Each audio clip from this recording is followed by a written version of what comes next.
Bir odam do'stiga qo'ng'iroq qilib shunday deydi: "Do'stim, menga pul kerak, onam kasal, dori olishga mablag'im yo'q." Do'sti javob beradi: "Xo'p, birodar, tashvishlanma, kechqurun menga qo'ng'iroq qil."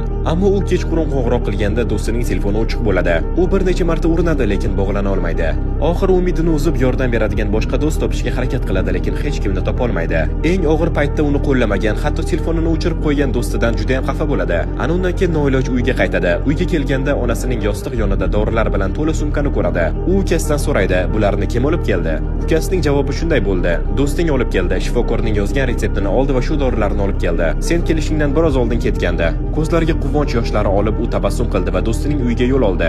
Do'stini ko'rib so'radi: "Nima bo'ldi? Men senga telefon qildim, lekin bog'lana olmadim." Do'sti javob berdi: "Men telefonimni sotgandim va onang uchun dori sotib olgandim. Xulosa, hamma jim bo'lib qolgan odam ham seni tashlab ketgan bo'lavermaydi. Ba'zilar shunchaki sokin holda yashirincha sening yaxshiliging uchun harakat qilayotgan bo'ladi. Hech qachon yomon gumonga borma." Agar videoni shu yergacha tomosha qilgan bo'lsangiz, kommentariyada bitta 100 raqam emojisini qoldirib keting. Bo'lim X kanaliga obuna bo'ling.